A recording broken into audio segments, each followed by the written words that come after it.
네, 안녕하세요 여러분, 산타입니다. 이번에 캐논 R5, R6가 너무 임팩트가 커서 그런지 나온다 얘기는 들었던 것 같은데 니콘에서 Z5가 출시가 되었습니다. 정말 잘 만들었는데 니콘은 장사하기 싫었나 보다 라는 생각이 들었어요. 잘 만들면 잘 만든 거지 왜 장사하기 싫었냐.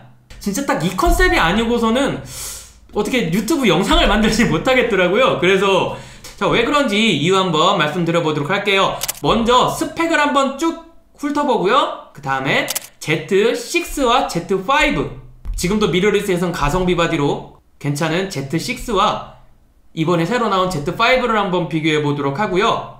그 다음에 이 Z5란 바디에 대한 저희 생각을 한번 말씀드려보도록 할게요. 자, 그러면은 먼저 스펙 한번 훑어보고 가도록 하겠습니다. 생각했던 것보다 Z5는 되게 잘 나왔어요. 크게 보면은 뭐가 있냐면 당연히 끝나누기를 할 거기 때문에 저는 에이 설마 다이얼을 하나만 달아줄까? 라는 생각을 했었어요. 근데 다행히도 이렇게 다이얼은 앞뒤로 한 개씩 달아줬습니다. 이것만 해도 솔직히 그 앞뒤로 다이얼 있던 걸 쓰던 사람들은 다이얼이 하나로 줄어들면은 엄청 복잡해지거든요. 이 부분에서 아유 그래도 다행이다 라고 생각을 했었어요. Z6와 다른 점은 Z6는 이 다이얼이 이 부분에 달려있고요, 여기에 상단 액정이 달려있는데 그게 없어요. 일단 외견에서 보이는 가장 큰 차이점 중에 하나입니다. 니콘의 Z5는 어떤 카메라인지 먼저 니콘 홈페이지에서 한번 공개된 스펙으로 한번 보도록 할게요. 자, 늘 가볍게 가지고 다닐 수 있는 약 870g의 작고 가벼운 렌즈 키트, 번들 렌즈 이번에 2450 그냥 번들 렌즈하고 말하는 거죠. 그 다음에 감도가 높기는 해요. 근데 나도 Z6 쓰면서 이 감도 못 올리고 있는데 Z5가 이 감도를 받쳐줄까요? 칭찬할 거 하나 더, SD카드 더블 슬롯을 채용했어요. 아 진짜 농담이 아니라 제가 지금 만들고 있던 영상이 뭐였냐면 비싼 메모리라고 너무 욕하지 마세요 라는 제목으로 XQD와 그리고 CF 익스프레스에 관해서 영상을 만들고 있었는데 오늘 갑자기 이렇게 Z5가 발매되면서 만들고 있는데, 확실히 장점은 뭐냐면 이렇게 일반 소비층을 공략하는 데에는, 그리고 이 Z5 자체가 스펙이 높지가 않기 때문에 굳이 XQD 같은 메모리가 들어갈 필요가 없거든요. 거기에다가 SD카드로 더블 슬롯을 만들어줬습니다. 이거는 진짜 제가 누누이 얘기하던 Z6가 메인 바디가 될 수 없는 이유 말씀드렸었잖아요. 혹시나 메모리가 날아가 버리면 끝나는 거. 그래서 정말 Z6에 비해서 많은 단점이 보완된 카메라예요. 자, 그 다음으로 말씀드리면 신규 배터리 EN2L15C 채용, 더욱 길어진 촬영 시간입니다. Z6와 Z7이 쓰고 있는 게 여기 EN2L15B 버전이에요. 거기서 한 단계 업그레이드해서 C 버전이 나왔는데 뭐 배터리 용량이 커졌던가 그렇겠죠. 이 뒤에 붙는 영어가 B랑 C부터 본체에다가 배터리를 넣어두고 바로 USB 잭을 꽂아서 충전이 가능해져요. 그래서 C가 됐지만 기존에 뭐 Z6나 Z7을 쓰셨던 분들도 똑같이 쓰실 수 있고요. 그리고 충전할 때는 문제가 있지만 기존에 그냥 EN2L15 배터리하고 제가 쓰고 있던 뭐 D750이나 D850 같은 데 쓰는 그런 배터리하고 공유가 되기 때문에 이 점은 정말 좋은 것 같아요. 뭐 750이 나온 게 한참 오래된 거를 생각하면은 정말 고마운 거죠. 자, 그러면 이제부터 진짜로 Z5는 어떤 장점을 어필하고 있는지 한번 보도록 하겠습니다. 자, 보면은 무한한 크리에이티브의 시작 이러면서 이렇게 멋있게 카메라 들고 있죠. 일단 풀프레임 포맷이에요. 그다음에 유효 화소수는 2400만 화소, 그 다음에 감도는 100에서 51,200까지, 그 다음에 약 4.5 프레임이에요. 1초에 4.5장 찍는데 이거를 솔직히 고속 연속 촬영이라고 그러기엔 좀 창피하죠? 그쵸? 풀 HD로 60프레임, 4K로 30프레임까지 지원을 하고요. 다른 거 뭐 와이파이야 요즘엔 당연히 되는 거고 블루투스 내장이고 패널 터치도 당연히 되는데 아쉬운 거는 이거예요. 틸트식. 이거는 제가 나중에 왜 단점인지 말씀을 드리도록 할게요. 자, 그 다음 설명으로 한번 넘어가서 보면은 늘 가볍게 가지고 다닐 수 있는 약 870g의 작고 가벼운 렌즈 키트. 870g이면은 작은 편이긴 한데 뭐 가벼운 걸 어필하려고 그랬던 거는 알겠지만 이 무게에 관한 것도 제가 나중에 다시 말씀을 드리도록 할게요. 촬영 범위를 넓게 커버하는 273개의 하이브리드 AF. 자, 가로 세로 약 90% 거의 사이드 부분을 제외하고는 웬만한 부분을 다 AF 포인트가 커버하고 있죠. 요즘에는 특히 이제 그 따라다니는 AF들 많이 하기 때문에 얘는 많으면 많을수록 좋죠. 그래서 이것도 좋은 점입니다. 자, 그 다음에 고해상도 전자식 뷰파인더. 니콘이 다른 건 몰라도 액정 쪽은 이쁘게 잘 내죠. 자, 그 다음에 여기 정말 별표 5개 장점이죠. Z 시리즈 최초 SD카드로 더블 슬롯. 솔직히 SD카드보다 중요한 건 이 더블 슬롯이에요. 메모리가 2개가 들어갑니다. 아무리 좋은 바디가 나오더라도 메모리 슬롯이 하나라면 그거는 상업용 바디로 쓸 수가 없어요. 뭐 지금은 Z6가 있지만 새로 산다고 한다면 저는 아마 이 2개 때문에 Z6가 아닌 Z5를 사게 되겠죠. 물론 Z6의 후속작도 곧 나온다는 얘기가 있지만요. 자, 그리고 메모리를 보시면은 UHS-2 규격까지 지원을 해줍니다. 이거는 SD카드의 모양인데 조금 더 아니지 많이 빠른 SD카드죠. 그만큼 가격도 비싸긴 한데 근데 이거는 제가 나중에 그 스펙 보면서 말씀드리겠지만 굳이 Z5를 쓰실 분들은 UHS-2까지 쓰실 필요 없어요. 그냥 저렴한 SD카드 뭐 제가 항상 추천드리는 제일 무난한 샌디스크 익스트림 프로 정도 사면은 저렴한 가격에 더블 슬롯으로 데이터를 보존하면서 사용하실 수 있습니다. 자, 그 다음에 뭐 여기 이런 거는 그냥 넘어가고요. Z6와 다른 센서를 사용합니다. 얘는 그 Z6에서 쓰는 이면 조사 센서가 아니에요. 근데 그 이면 조사 센서라는 거는 그 화소가 높을수록 그 차이가 많이 나는 건데 뭐 물론 그거면 좋게 하겠지만 뭐 다 좋은 건 아니지만 이렇게 한 2400만 500만 원에서는 그렇게 차이 안 난다고 저는 봐요. 막 D850처럼 뭐 4500만 원 이런 데서는 차이가 많이 난다 그러는데 그래서 센서 문제에 대해서는 그렇게 뭐 이면 조사 센서가 아니다 막 이런 거 가지고 까일 건 아닌 것 같아요. 자, 상용감도 100에서 51,200까지 계산이 가능하다라고 되어 있습니다. 엑스피드 6이네요. 촬영 영역을 더욱 넓히는 높은 상용감도 ISO 100에서 51,200까지 저속 셔터 스피드에서 매스 무제한 연속 촬영 그 다음에 고속 연속 촬영은 약 4.5프레임 1초에 4.5장 찍는다는 거죠. 별 등 아름다운 빛계적 사진의 소재 촬영에 사용할 수 있는 저속 셔터 스피드에서의 프레임수 무제한 연속 촬영.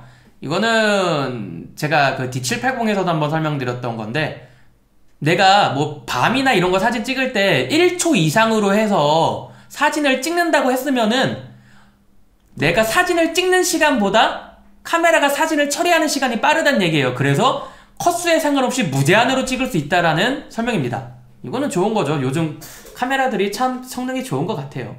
그 다음에 고속 연속 촬영 4.5프레임. 근데 솔직히 이 연사로 보면은 조금 아쉽긴 한데 실질적으로 여러분들이 연사 막 초당 몇 프레임 이런 거를 내가 언제 한번 찍어봤자 하면은 생각보다 그거를 기억하시는 분 많지 않을 거예요. 그래서 저는 오히려 다른 카메라들에 비하면 어마어마하게 낮은 프레임 수입니다. 이거는 확실해요. 근데 일반 분들이 쓰기에는 이 정도면 충분해요. 그리고 요 아래 뭐 원하는 순간을 찍을 수 있는 약 60프레임 1초에 60장의 고속 프레임 캡처 이거는 쉽게 말해서 1초에 60장 찍을 수 있는 동영상 옵션이 있습니다 라는 말을 돌려서 하는 거예요. 얘는 보시면 풀프레임일 때 초당 60장까지 그 다음에 4K일 때 초당 30장까지 찍을 수 있다고 여기 써 있고요. 자, 그 다음에 여기 손떨림 방지 약 5스탑의 손떨림 방지 기능을 지원해준다는 얘기가 있어요. 그래서 어제까지만 하더라도 막 니콘 게시판 보면은 손떨림 방지가 없을 것이다 이런 얘기가 많이 나왔는데 이것도 아까 봤던 그 메모리 슬롯 더블 이거와 같이 니콘에서 신경 많이 써줬다라는 생각이 듭니다. 인체공학적 설계가 뭐가 인체공학적인지 모르겠지만 일단 제가 Z6를 써본 느낌에서 말씀드리면은 손으로 잡기 굉장히 편한 미러리스예요. 뭐 어떤 미러리스들을 진짜 그 손으로 잡는 게 불편해서 다른 보조 그런 걸 사야 되는데 Z 시리즈는 제가 뭐 손이 좀 작은 편이긴 하지만 상당히 저는 편했습니다. 이 부분 되게 진짜 칭찬받아 마땅한 부분이 생겼습니다. USB-C 타입을 꽂아서 바로 촬영이 가능한 그런 지원을 해줘요. 보조 배터리를 꽂아놓고 촬영을 할 수도 있고요. 정말 좋습니다. 근데 제가 그 맨 처음에 말씀드렸던 근데 얘네는 장사하기 싫은가 봐요 라는 이유가 딱 있기 때문에 그것도 나중에 말씀을 드릴게요. 이것만 보면은 정말 와 바꾸고 싶다라는 생각이 저도 지금 엄청 들고 있는 바디예요. 자, 다음 3.2인치 104만 화소의 틸트식 터치 액정 모니터. 제가 정말 아쉽다라고 생각했던 점, 잘 만든 바지지만 아쉽다라고 생각했던 점, 왜 끝까지 틸트를 고수할까? 제가 지금 여러분들이 보시면은 틸트 액정이면 어떻게 해야 되냐면요, 여러분들 이거 한번 보세요. 저는 이렇게 지금 핸드폰으로 화면을 보면서 촬영을 하고 있어요. 제가 카메라로 녹화를 하고 있는데 나를 찍어주는 모습을 보지 못해요. 그래서 그냥 간단하게 내가 누구를 찍어줄 땐 상관이 없거든요. 근데 내가 나를 찍을 때 이렇게 저처럼 이렇게 유튜브를 위해서 영상을 만든다던가 이런 걸 할 때는 저 틸트는 쓸 데가 없어요. 얘는 그냥 내가 보기만 편한 거예요. 안 내려가요. 내가 나를 볼 수 없어요. 니콘의 틸트는. 다른 거는 제가 진짜 마음에 들지만 여기에서 제가 조금 호불호가 갈렸어요. 이건 좀 이따 스펙 보고 마저 제가 말씀드리도록 할게요. 자, 아무래도 화소가 2400만대 화소기 때문에 로우 파일 사이즈 제일 큰 걸로 해도 27.8메가네요. 그러니까 뭐 찍다 보면은 한 20 몇 메가짜리 로우 파일이 최고로 큰 사이즈가 나올 수 있다라는 거고요. 동물 AF 같은 경우에는 솔직히 이거는 진짜 나와서 써봐야 알아요. 된다 안 된다가 중요한 게 아니라 뭐 지금 시대가 어느 때인데 야 이 카메라는 동물도 눈 따라가. 우와 완전 신기해. 이게 아니란 말이야. 이제는 어느 정도 빠르게 따라가는 애가 중요하단 말이에요. 그래서 그 영상이 없기 때문에 우리는 확인을 할 수 없지만 일단 기능은 지원한다라는 것까지만 알고요. 자, 그 다음에 뒤에가 알록달록하죠. 이거는 색감을 보여주기 위해서 그런 것 같은데 확실히 제 생각은 그래요. 이 약간 그 주황색, 노란색 끼는 그 색깔은 어쩔 수 없는 니콘의 그건가 보다. 자, 여기서 한번 훑고 넘어가야 될 걸 로드맵 확대해서 보기. 자, 니콘의 렌즈 라인업 로드맵인데요. 자, 7월 22일 현재 기준이고요. 파란색은 출시된 렌즈고 노란색 영역은 출시를 예정하고 있는 렌즈라 그랬어요. 자, 1424 2.8 이제 2.8 렌즈 나오는 거죠. 자, 그 다음에 컴팩트 단초점 렌즈 28mm, 40mm가 나와요. 얘네는 아무래도 팬케이크 렌즈로 2.8 조리개를 갖고 나올 확률이 높겠죠. 컴팩트라고는 말이 써있으니까. 작은 거를 그거 하는 미러리스에는요 딴 거 없고 진짜 이런 그 팬케이크 렌즈가 짱인 것 같아. 자, 그 다음에 이제 60마만 만들어주고요, 105마 만들어주고요, 2405 조리개 아마 4로 나오겠죠. 얘도. 그 다음에 200, 600이 나온다고 합니다. 이건 엄청 비쌀 것 같아, 니콘 거니까. 자, 그래서 렌즈 라인 이렇게 한번 보고 가고요. 다른 것보다 뭐 이런 거는 1424, 2.8 어차피 이런 거 비싸서 못 써요. 몇백만 원 합니다. 다른 것보다 일반 유저들한테 어필할 수 있는 부분은 28mm 팬케이크, 40mm 팬케이크 렌즈가 될 것 같아요. 그리고 그 전에 찍던 유저들에게는 아무래도 여기는 50.2 렌즈가 메리트가 있지 않을까 싶습니다. 자, 넘어가서 이게 이번에 나오는 번들 렌즈예요. 엄청 작죠? 근데 작기는 한데 2470 조리개 4짜리에 비해서 그렇게 장점이 있을까 싶어요. 물론 가볍고 싼 거는 엄청난 장점이 될 수 있어요. 일반 유저들한테는 그거면 충분하니까. 그런데 저는 아무래도 요것보다는 렌즈는 그래도 2470의 조리개 4짜리 제가 정말 애용하고 있기 때문에 추천하고, 이제 여러분들이 얼마나 좋아졌나 궁금하시잖아요. Z5를 Z6와 비교 한번 하면서 말씀을 드려보도록 할게요. 둘 다 니콘 Z 마운트고요. 유효 화소수는 18만 화소 차이 나네요. 의미가 있나 싶네. 자, 그 다음에 똑같이 풀프레임 센서고요. 고맙게도 손떨림 보정은 Z6와 Z5 똑같이 넣어줬습니다. 찰상 범위 화소에서 아무래도 조금 차이가 나죠. 근데 거의 비슷합니다. 여전히 아쉬운 거는 1.2배 크롬 모드는 지원을 안 해주네요. 제 사랑 시그마 50백을 쓸 수는 없는 바디인 겁니다. 1.2배 크롭 좀 넣어주지. Z6S에선 넣어줄까 모르겠네요. 그래서 나머지는 비슷비슷해요. 그냥 뭐 센서 최대한 크는 사이즈 있고, 크롭 모드 있고, 1대1 모드 있고요. 그 다음에 16:9 모드 있고, Z6에는 16:9 모드가 없나봐요. 자, 로우 파일 여기서 끝나누기 조금 들어갔죠? 근데 어차피 끝나누기 들어갔다 하더라도 2400만 화소 정도면 요즘에 웬만한 컴퓨터나 이 정도면 패드에서도 보정할 수준 되기 때문에 굳이 S로우는 필요가 없어요. 이렇게 로우 파일의 사이즈를 선택할 수 있는 Z6와 비교했을 때 없다는 게 이거는 정말 큰 단점이긴 한데, 제가 캐논 R5 얘기할 때는 이게 말이 돼요라고 얘기했지만 얘는 어차피 2400만 화소이기 때문에 없어도 됩니다. 그래서 얘는 그렇게 기능이 있으나 마나 그렇게 큰 차이는 없어요. 그 다음에 TIFF 파일 지원 안 하네요. 얘는 어차피 저거 써본 적이 전 한 번도 없어서.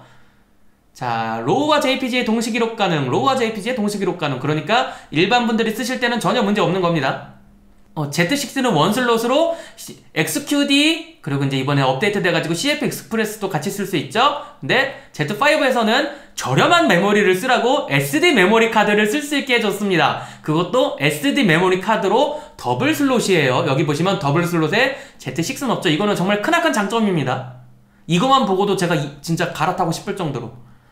자, 여기 보시면 순차 기록, 백업 기록, 로우 플러스 JPG 분할 기록. 요거는 뭐 그 전에 더블 슬롯 쓰시던 분들은 다 아는 기록이겠지만 1번 메모리 다 쓰면 2번 메모리를 채우는 기능이 있고요. 그 다음에 1번 메모리와 2번 메모리에 똑같이 기록하는 게 이 백업 기록. 그 다음에 로우 플러스 JPG 분할 기록은 뭐냐면은 1번 메모리엔 로우 파일만, 2번 메모리엔 JPG만 넣는 기능이에요. 근데 저는 항상 백업 기록으로 사용합니다. 혹시나 모르니까. 저의 안전 불감증일 수도 있어요. 파인더, 자, 셔터. 여기서도 고맙게 끝나누기 안 해줬어요.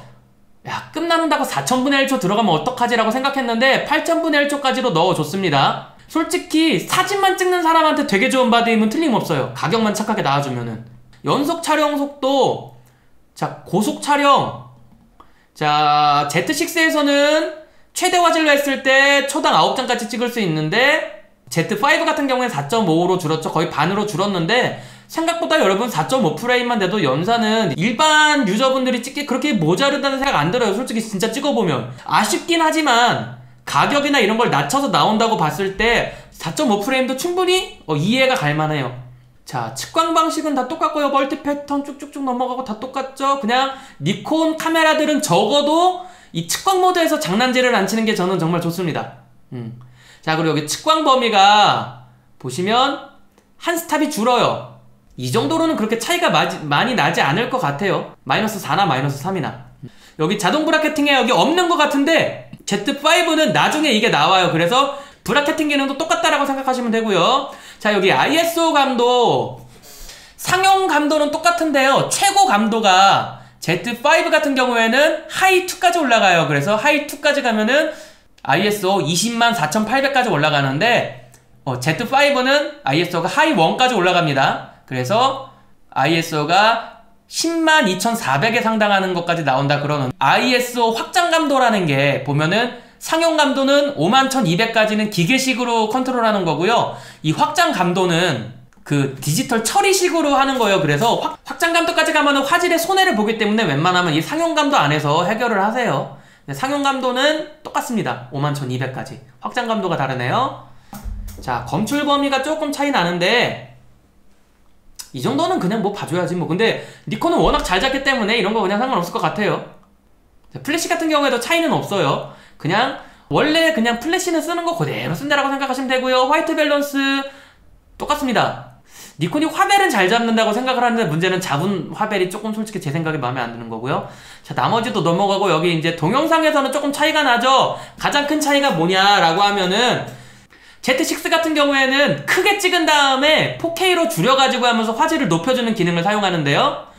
Z5에는 그게 없어요. 그리고 Z5 같은 경우에는 1.7배 크롭이 됩니다. 100mm의 렌즈를 끼고 4K 영상을 찍는다라고 했을 때 Z6 같은 경우에는 100mm를 그대로 사용할 수 있지만 Z5 같은 경우에는 170mm의 효과가 나는 거예요. 망원 효과가 나요. 그래서 이것도 제가 나중에 다시 한번 말씀드릴게요. 정말 저한테는 아쉬운 부분이에요. 자, 고마운 거는 외장 마이크 감도 조정 가능 이렇게 해줬습니다. 외부 마이크 쓸 수 있게 해줬어요. 여기서 끝나는 게 좀 큰일 뻔했죠? 그다음에 동영상 감도는 Z6보다 한 스탑이 낮아요. 근데 이 정도만 해도 전 충분하다고 생각을 합니다. 아쉬운 거 없어. 나머지도 쭉쭉 넘어가고요. 자, 액정 모니터에서 Z5는 104만 화소인데 Z6는 210만 화소예요. 근데 화소가 문제가 아니라는 것 우린 다들 잘 알고 있죠? 전원 부분은 아까 제가 말씀드렸으니까 그냥 넘어가도록 할게요. 대신에 여기 이제 배터리 팩이 붙는 이유는 뭐냐면은 Z5는 충전하면서 촬영이 가능합니다. 그래서 보조 배터리를 끼고 촬영이 가능해요. 그거는 정말 좋은 장점이죠. 아무래도 배터리가 바뀌어서 그런지 모르겠지만 촬영 가는 프레임 수가 많이 늘어났어요. 470프레임까지 늘어났죠? 그래서 B보다 C가 좋은 거는 배터리 효율이 좋은 것 같습니다. 뭐 상거대 소켓 이런 거 쭉 넘어가고, 본체 무게만 따지면은 오히려 5g이 늘었어요. 근데 5g 가지고 뭐라 그러지 말자, 우리 인간적으로. 안 그래요? 자, 이렇게 스펙을 한번 훑어봤습니다. 제가 맨 처음에 말씀드리고 시작했다시피 Z5 정말 잘 나온 바디예요. 제가 보면서 이건 정말 좋은 것 같아요, 정말 좋은 것 같아요, 너무 많았고, 제가 실질적으로 니콘의 미러리스를 메인 바디로 쓸 수 없었던 이유, 제가 일을 할 때 못 썼던 이유 중에 제일 큰 게 메모리 슬롯이 하나였다는 거였는데 이게 2개로 바뀌었어요. 이것만 해도 어마어마한 거고요. 그리고 그렇게 고스펙을 필요로 하지 않는 바디이기 때문에 굳이 XQD 같은 비싼 메모리 안 쓰고 SD 메모리 슬롯으로 2개를 넣어줬어요. 이거는 Z5랑 Z6랑 바디 가격이 얼마 차이가 안 날지 모르더라도 메모리 가격에서 거의 한 30만원 차이가 날 수가 있습니다. 이것 때문에. 그 SD 카드의 활용성과 XQD의 활용성을 비교하면 당연히 SD 쪽이 훨씬 높죠. 그냥 노트북에도 꼽을 수 있으니까 리더기 안 사고. 그래서 이런저런 장점이 많기 때문에 여기까지는 정말 신경 써주고 좋은 것 같고요. 손떨림 방지. 저는 급 나누기 할 때 이걸 빼지 않을까 싶었는데 손떨림 방지를 빼지 않은 건 정말 좋은 것 같아요. 다른 것보다 뭐 솔직히 사진할 때는 그렇게 손떨림 방지가 절대적이다라고 생각하진 않지만 영상을 찍을 때는 정말 이 손떨림 방지가 있고 없고가 정말 차이 나거든요. 손떨림 방지도 안 달고 나오면서 유튜버용 카메라라고 사기친 S사의 뭐 시리즈를 제가 엄청 뭐라 그랬던 적이 있죠. 정말 전체적인 스펙을 봤을 때 모든 카메라에서 가성비 카메라 딱 한번 나오는 D750이 나오잖아요. 그 정도로 그 뒷자리를 이어받을 수 있을 것 같아요. 물론 출시 가격이 얼마인지는 정말 중요합니다. 그거에 따라서 다르겠지만 만약에 이게 200만원대에 나온다 그러면은 니콘이 미쳤구나라고 생각을 하는 건데, 한 100만원 중반대로 나오면은 이 정도면 충분히 가능하지. 오히려 Z6를 제끼고서 Z5가 새로운 가성비 바디가 될 수가 있어요. 비슷한 가격대의 바디가 뭐가 있냐, 캐논의 보급형 풀프레임 바디인 RP가 있잖아요. EOS RP가 있잖아요. 최저가가 120, 그냥 뭐 이래저래 해가지고 그냥 한 120만원 중반대라고 생각을 할게요. 근데 여기서 한 30만원, 40만원 정도 차이가 난다라고 하면은 손떨림 방지라던가 기타 등등을 비교했을 때 저는 충분히 니콘의 Z5가 추천을 할 수 있을 만한 바디라고 생각을 해요. 성능이 너무 괜찮아요, 이 가격대 바디에. 자, 근데 여기서부터는 이제 제가 어그로 끌려고 만든 게 아니라 왜 니콘이 이렇게 잘 만들어 놓고 니콘이 장사하기 싫은가 보다 라고 제가 생각을 했는지 그 이유를 말씀드릴게요. 가장 크게 이유를 뽑자면은 괜찮은 바디고 좋은 바디임은 틀림없어요. 그런데 너무 사진 쪽에 특화된 게 아닌가? 라는 생각. 저는 이 생각이 되게 많이 들었어요. 잘 만들긴 정말 잘 만들었어요. 이게 진짜 150만원 중반대에 나온다 그러면 사람들이 박수를 칠 거예요. 잘 만들었다고. 이 가격에 내놔야지. 근데 제가 생각하는, 왜 니콘이 이러면 안 된다 라고 생각하는 이유는 뭐냐면요, 이렇게 영상을 찍고 있는데 그냥 카메라 액정을 보고 찍으면 되는데 그게 안 돼가지고 이렇게 핸드폰으로 저는 어플을 켜서 확인하면서 촬영을 해요. 녹화가 잘 되고 있나, 초점은 잘 맞고 있나. 이게 생각보다 엄청 불편한 거예요, 여러분. 제가 진짜 아쉬운 점 중에 하나, 컨셉을 잘못 잡았다, 이건데 그 이유 중에 하나가 뭐냐면은 왜 스위블 액정을 안 달아줬을까예요.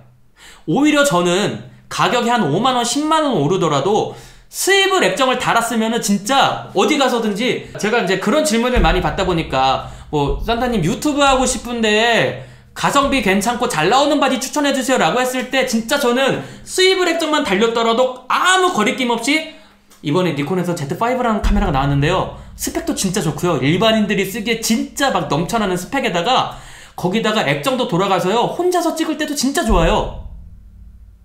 컷 돼야 되는데 요즘 카메라들 나올 때 솔직히 제일 많이 미는 게 뭐예요? 그러니까 이 정도 가격대 카메라들, 막 비싼 200만원대, 300만원대 카메라들 말고 100만원대에서 왔다 갔다 하는 이 일반 유저들을 상대로 하는 카메라들. 야, 영상이 그렇게 좋아요 여러분. 유튜브 하는데 이만한 카메라가 없습니다. 이런 거로 진짜 미친듯이 이게 어필을 한단 말이에요. 근데 왜 이렇게 좋은 스펙을 다 달고 나왔는데 하필이면 액정을 그걸 달고 나와서 근데 야 그거 카메라 되게 잘 나오는데 Z5? 그 니콘 거 미러리스 잘 나오는데 야 근데 그거 유튜브는 안 된대 라고 하는 거죠. 사람들이 돈을 써야 될 그 타겟층이 얼마나 따라올까 해서 저는 물음표가 생기는 거예요. 저처럼 이미 니콘을 쓰고 있고 뭐 이런 바디가 좋다더라 하는 사람들은 충분히 Z5를 보면서 매력을 느낄 수 있다라고 저는 생각을 합니다. 그런데 새로 시작하는 사람들한테 저라면은 아마 Z5보다는 가성비로 이것도 가성비 바디지만 캐논의 M50 그 다음에 이번에 나온 소니의 ZV-1 이런 거는 진짜 일반 유저들한테 추천해줄 수 있어요. 뭐 100만원 비슷한 가격대이긴 하지만 추천해줄 수 있고 거기다 플러스 알파로 영상에 욕심 있는 사람들한테는 죄송해요. 녹화 잘 되긴 하겠어서 플러스 알파로 영상에 욕심 있는 사람들한테는 Z5란 좋은 게 있는데 얘는 유튜브 영상 찍기 뭐하기 진짜 다 되는데 네가 그 다음에 영상이나 사진에 욕심을 낸다 그래도 얘는 충분히 좋은 카메라야 라고 말을 해주고 싶지만 수입 일획성이 아니라는 거에서 저는 솔직히 더 이상 뭐라고 말을 못하겠습니다. 그래서 장사하기 싫었나 보다라고 생각하는 그 이유가 어떤 타겟층을 노리고 나온 카메라니? 라는 거예요. 그냥 니콘 카메라 쓰던 사람들한테 야 이제 D750 갈아타세요 라고 얘기할 수 있을까요? 거기다 플러스 알파로 4K를 찍는데 1.7배 크롭이 돼요. 이거는 뭐 진짜 이렇게 잘 만들어둔 스펙에서 그렇게 차이가 안 나는 걸 수도 있지만요. 굳이 이제 와서 뭐 핸드폰도 4K가 다 지원되는 이 시점에 나는 좋은 화질로 4K로 영상을 한번 찍어볼래 라는 사람들한테는 1.7배 크롭이 된다? 안녕. 이게 왜냐면은요 내가 그냥 인물을 찍고 뭐 할 때는 한 발자국 뒤로 가서 찍으면 돼요. 근데 저는 풍경이나 이런 거를 4K로 찍고 싶어서 이제 예전에 G85라는 파나소닉의 카메라를 썼는데 걔는 크롭이 되거든요. 4K로 찍을 때 어떻게 했냐면은 크롭 되는 걸 계산해가지고 그것 때문에 초광각 렌즈를 샀어요. 근데 과연 일반 유저들이 이걸 봤을 때 야 4K 되는데 얘는 크롭이 된대. 그래서 야 난 4K로 좋은 화질로 찍으려고 딱 봤더니 화면이 너무 좁게 나와. 여긴 넓게 나오는데 나 같아도 그러면은 핸드폰 꺼내서 동영상 찍겠다. 이게 제가 좀 많이 답답했던 거는 그거예요. 이게 한 1년 전이나 2년 전에 나온 카메라라고 생각을 한다면은 이 정도 스펙이면 감지 덕지입니다. 거기다가 플러스 알파로 이 가격대에 뭐 솔직히 4K가 크롭이 되든 뭐 4.5프레임 초당 4.5프레임밖에 못 찍든 뭐 스위블이 아니면 어때 틸트 되잖아. 이거든 상관없어요. 근데 제가 정말 니콘은 장사하기 싫었다 보다라고 이걸 생각할 수밖에 없는데 왜 그러냐면은 카메라만 보면 상관이 없는데 니콘이잖아요. 타사에 비해서 지금 미러리스가 인지도가 높아요? 아니면 렌즈가 많아요? 그렇다고 쓰고 싶은 렌즈가 딱 있어요? 그것도 아니란 말이야. 카메라의 스펙만 보고 얘기하자면은 충분히 캐논, 소니와도 비교할 만큼 나쁘지 않은 카메라예요. 근데 저라면은 같은 값이면 소니 가고 같은 값이면 캐논 가겠어요. 뭔가 좀 더 임팩트 있는 한방. 저는 거기에서 아쉬웠던 게 스위블 그리고 4K 크롭 이 두 개가 가격이 한 10만원 정도 오르더라도 15만원이 오르더라도 차라리 이렇게 내줬으면은 가격은 조금 비쌀지언정 오히려 야 이건 카메라 좋다라고 누구한테도 추천할 수 있고 진짜 사람들이 생각하기에 야 얘는 저렴한 바디인데 야 될 거 다 돼. 사람들이 이거 되게 좋다 그랬어. 야 어차피 150만원 쓰는 거 한 20만원 더 쓰고 좀 더 좋은 카메라 이렇게까지 사람들이 생각을 할 수가 있단 말이에요. 그 정도 차이면 어느 정도 가격이 올라서 차이면은 그렇게 해놓고 니콘의 유저들을 끌어오는 게 저는 중심이라고 생각을 하는데 잘 만들긴 했는데 원래 쓰던 사람들의 입장에선 좋은 바디임이 진짜 틀림없어요. 근데 새로 사람을 끌어올 수 있는 바디가 아니란 말이야. 이게 만약에 Z6고 Z7의 새로운 버전이었다라고 했을 때는 뭐 그냥 야 이 정도면 충분하지. 물론 거기서는 이제 4K에 크롭 넣었으면 미친놈이라고 욕을 먹었겠죠. 근데 그게 아니라 야 뭐 수입을 없으면 어때 이런 식으로 됐겠지만 이 바디는 뭐냐면은 저렴한 가격을 컨셉으로 일반 유저들한테 어필을 해야 되는 그 라인이잖아요. 물론 가격도 안 나왔지만 제가 이렇게 얘기하고 있는데 뭐 진짜 그냥 가격이 한 130만원 정도로 나왔다라고 하면은 이건 단점이 아니야. 니콘 장사 잘하네. 130만원대로 나온다라고 하면은 나 같으면 Z50 안 사. 그래서 이런저런 문제가 생기잖아요. 그래서 제가 보기에는 조금 더 미친 척하고 내놔야 되지 않았을까 싶어요. 지금 캐논이 그 발열 문제 때문에 욕을 엄청 먹으면서도 사람들은 줄을 서서 사잖아요. 저는 솔직히 제가 캐논 유저였으면 이번에 카메라 바꿨을 거야. 어차피 난 그렇게 영상의 비중이 높지 않기 때문에. 캐논 유저였었으면. 근데 모르겠어요. 뭔가 그런 발열 이슈가 있어도 임팩트 있는 바디들이면 틀림없거든요, R 시리즈는. 근데 얘는 그냥 스펙이 괜찮은데 가격이 저렴하게 나올 것 같다라는 그거밖에 없어. 난 솔직히 모르겠어요.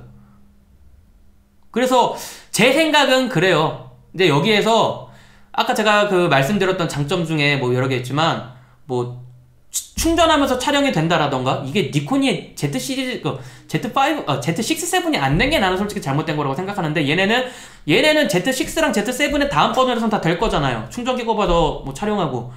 그러면은 제 생각은 솔직히 지금 Z5가 매력 있는 바디는 맞긴 한데 저렴하게 뭐 진짜 막 크기라도 작아가지고 그것도 아니잖아.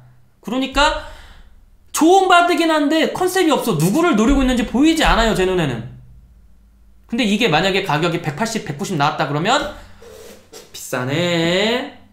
니콘 정말 장사하기 싫은가 보다 이거 나오는 거고 150만원대로 나온다 그러면은 그래도 니콘이 안 되니까 가격을 후려치려 그러나 라고까지 나올 수 있는데 제 생각은 조금 더 니콘이니까 지금 솔직히 올림푸스가 이제 카메라 사업 접을 때 가장 많이 봤던 내용이 뭐예요? 다음은 니콘인가? 제 생각에도 다음은 니콘이었거든요. 그러니까 조금 잘 만든 바디인데 조금 더 신경 써서 만들어줬으면 좋지 않았을까라는 생각. 잘 만든 바디임은 틀림없어요. 바디를 가지고 까는 건 아니에요. 대신에 진짜 이 컨셉 좀 더 명확한 컨셉으로 나왔으면 진짜 제대로 된 스펙인데 저렴한 바디라던가 아니면 초보자용으로 나와서 조금 비싸긴 한데 얘로는 못할 게 없다라던가 끝나누기가 없다라던가 이 정도만 됐어도 충분할 것 같은데 그게 많이 아쉽습니다. 자, 어쨌든 제일 중요한 건 이제 가격이겠죠. 가격에 따라서 이게 단점이 될 수도 있고 뭐 이런 단점은 무시할 수도 있고요. 그리고 AF도 얼마나 좋을지 한번 보고 싶은데 제 개인적으로는 솔직히 갖고 싶은 바디임은 틀림없어요. 근데 얘도 어차피 이 컨셉으로는 소니에서 지금 카메라가 안 나오고 있기 때문에 아마 다음 싸울 컨셉은 캐논의 EOS RP 마크2 정도 되겠죠. 근데 그 전까지는 가성비로 아마 최고를 달리지 않을까 싶고 솔직히 제가 이거를 봤을 때 어떤 생각했냐면은 신품 나왔을 땐 그렇게 인기 없겠지만 지금의 Z6나 아니면 D750처럼 출시되고 시간이 조금 더 흘렀을 때는 정말 최고의 가성비가 될 수도 있겠구나 라고 생각을 합니다. 자, 어쨌든 카메라가 나와봐야 아는 거고 사람들이 써봐야 아는 거고 가격을 들어봐야 아는 거니까 기왕이면 좀 착하게 나와줬으면 좋겠어요. 이 니콘의 Z5랑 카메라로부터 시작해서 미러리스 니콘 괜찮지? 니콘 한번 써볼까 하는 사람이 많아져서 니콘 유저가 많아졌으면 좋겠는 게 저의 솔직한 바람입니다. 힘냅시다 니콘. 아유 잘 만들었는데 아쉬워요. 네, 여기까지 하도록 하겠습니다. 감사합니다. 산타였습니다. 마음에 드셨으면 좋아요, 구독하기, 그리고 여러분의 생각을 아래 리플로 남겨주세요. 감사합니다.